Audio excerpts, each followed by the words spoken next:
आखिरकार जो कहानी थी कि सोनम के साथ कुछ हो गया या उसे बांग्लादेश बेच दिया गया, सब कुछ झूठ निकला। राजा का कातिल और कोई नहीं बल्कि उसकी नवविवाहित पत्नी सोनम ही निकली। सोनम को समझ आ गया था कि अब ज्यादा समय तक छुप नहीं सकती, इसलिए 9 तारीख की रात को उसने गाजीपुर में सरेंडर कर दिया। इस वीडियो में आगे जानेंगे कि आखिर उसने शादी क्यों की, कैसे और क्यों उसने हत्या की योजना बनाई। हत्या के बाद वो अचानक कैसे गायब हुई, कहां गई, गाजीपुर कैसे पहुंची और सबसे बड़ी बात कि कैसे मेघालय पुलिस ने इस केस को क्रैक कर दिया। नमस्कार, मैं हूं सूरज कुमार और स्वागत है आपका क्राइम का खेल में। यहां हम लाते हैं आपके लिए सच्ची, दिल दहला देने वाली क्राइम की कहानियां। अगर आपने अब तक चैनल को सब्सक्राइब नहीं किया है तो अभी कर लीजिए, क्योंकि हम लगन से लाते हैं ऐसी ही सस्पेंस और सनसनी से भरी कहानियां हर हफ्ते सिर्फ आपके लिए। जैसा कि आप सब जानते ही हैं कि राजा और सोनम की शादी 11 मई को हुई थी। अगर उनके बारे में और डिटेल्स जानना चाहते हैं तो मैंने कमेंट्स में वीडियो की लिंक पिन पोस्ट कर दी है, वहां से आप देख सकते हैं उनका वीडियो, जिससे आपको राजा की हत्या तक की पूरी कहानी पता चल जाएगी। अब आते हैं कहानी पर। सोनम को एक लड़के से प्यार था और वो उसी की कंपनी में सुपरवाइजर की नौकरी करता था, जिसका नाम राज कुशवाहा था और वो सोनम से 4 साल छोटा भी था। दोनों के प्यार को तब ग्रहण लगा जब राजा के रिश्ते की बात आई। चूंकि राज न तो उसकी जाति का था और ना ही पैसे वाला था, इसलिए सोनम चाहकर भी अपने परिवार को राज के बारे में नहीं बता पाती है और राजा से शादी के लिए हां कर देती है। लेकिन उसी समय उसने और राज ने मिलकर एक भयानक साजिश रच डाली थी और यह साजिश थी राजा को मार डालने की।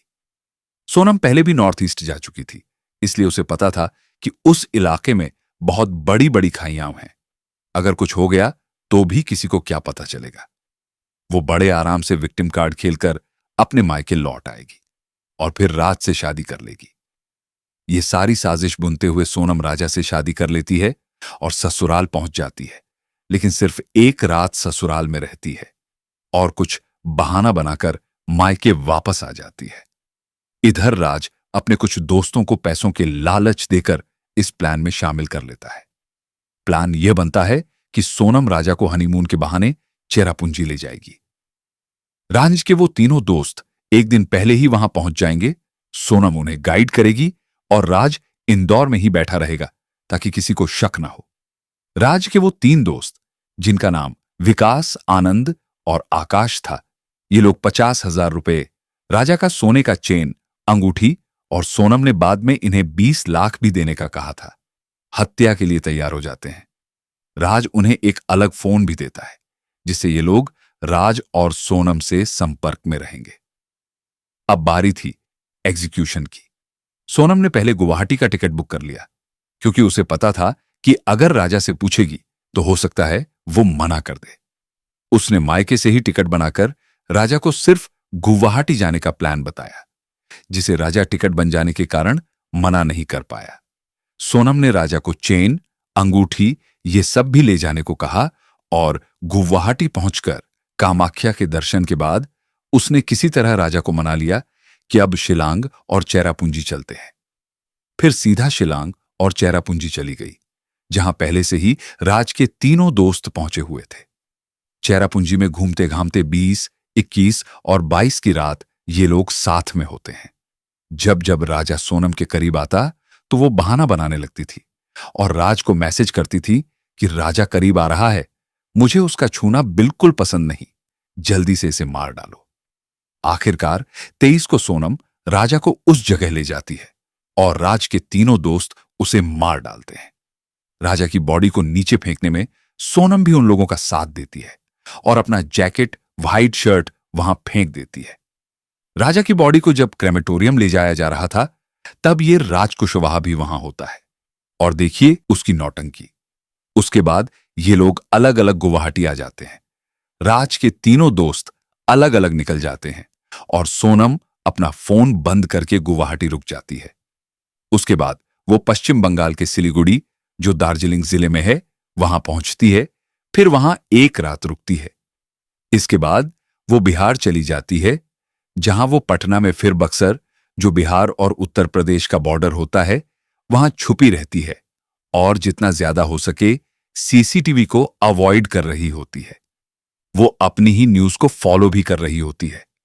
उसे समझ आ जाता है कि जो सोचा था वही हो रहा है, बस एक सही समय देखकर विक्टिम कार्ड खेलना है, फिर सब कुछ उसके हिसाब से हो जाएगा। जब सब सोचा हुआ ही हो रहा था तो अचानक सोनम को गाजीपुर में निकलना क्यों पड़ा, क्यों सरेंडर करना पड़ा?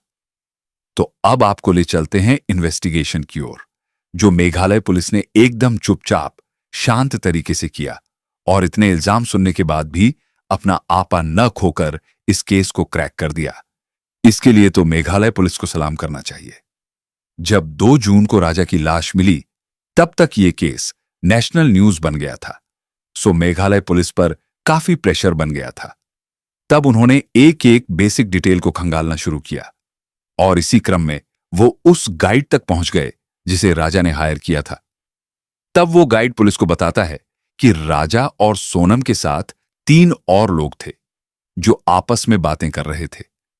ये क्या बातें कर रहे थे वो गाइड ने नहीं समझा, क्योंकि उसे सिर्फ इंग्लिश और वहां की लोकल लैंग्वेज आती थी। तब पुलिस ने सीसीटीवी को देखा जहां जहां पर राजा और सोनम का प्रेजेंस था। तब उन्हें एक बात खटकी कि जहां जहां ये लोग होते थे वही वही वो 3 लोग भी होते थे। बात यह थी कि अगर ये इत्तेफाक था तो इत्तेफाक एक दिन हो सकता है, लेकिन 3 दिन। तब पुलिस ने वहां का डंप डेटा चेक किया। चूंकि घनी आबादी तो थी नहीं, सो ज्यादा मशक्कत भी नहीं करनी पड़ी और एक नंबर उन्हें मिला जो जहां जहां राजा और सोनम का प्रेजेंस था वहीं वहीं उस नंबर का भी था। उस नंबर को जब चेक किया गया तो वो नंबर इंदौर के एक नंबर के टच में था और वो इंदौर का नंबर सोनम के टच में था। जब उस नंबर को चेक किया गया तो वो नंबर राज कुशवाहा का होता है। पुलिस राज के नंबर का पूरे 6 महीने का रिकॉर्ड निकालती है। तब पुलिस को पता चलता है कि ये राज सोनम के तो टच में था ही, उसके साथ और 3 नाम मिलते हैं जिनके साथ राज टच में होता है। ये लोग विकास, आनंद और आकाश होते हैं। इसके बाद पुलिस उनके नंबर को ट्रैक करती है तो पता चलता है कि ये 3 नंबर भी कभी कभी मेघालय में एक्टिव दिख रहे थे। दरअसल वो लोग कभी कभी अपना फोन ऑन करते थे जब वे मेघालय में थे। बस इतना मिलना था। मेघालय पुलिस 2 और 2 जोड़ लेती है और इंदौर पुलिस को इन चारों को एकदम गुपचुप तरीके से उठाने को बोलती है। इंदौर पुलिस आनंद को उठा लेती है, लेकिन यह बात किसी तरह से राज को पता चल जाती है और वो सोनम, जो बिहार में छुपी हुई रहती है, उसे बता देता है कि लगता है अब खेल खत्म, क्योंकि आनंद को पुलिस ने पकड़ लिया है। इसके बाद राज और विकास को भी पकड़ लेती है। आकाश वहां नहीं होता, वो उत्तर प्रदेश में होता है, तो उसे वहां जाकर इंदौर पुलिस पकड़ती है।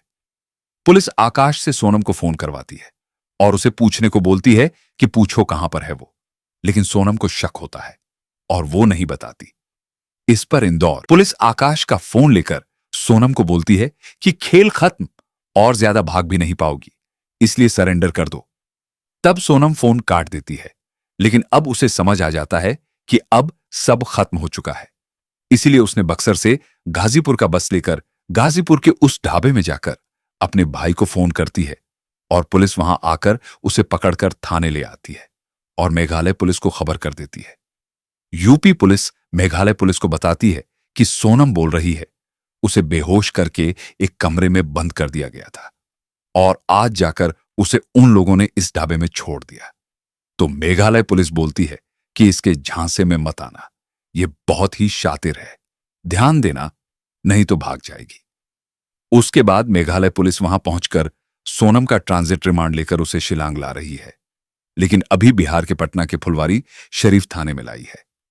पुलिस पूरा सीन रिक्रिएट कर रही है कि कैसे ये गई है, कहां कहां रुकी, ताकि इसके खिलाफ चार्जशीट मजबूत बनाई जाए।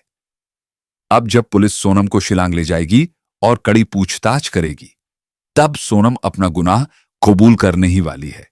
लेकिन उस समय जो भी अपडेट होगी वो भी बताऊंगा। अभी के लिए इतना ही। जुड़े रहें हमारे साथ, तब तक के लिए धन्यवाद।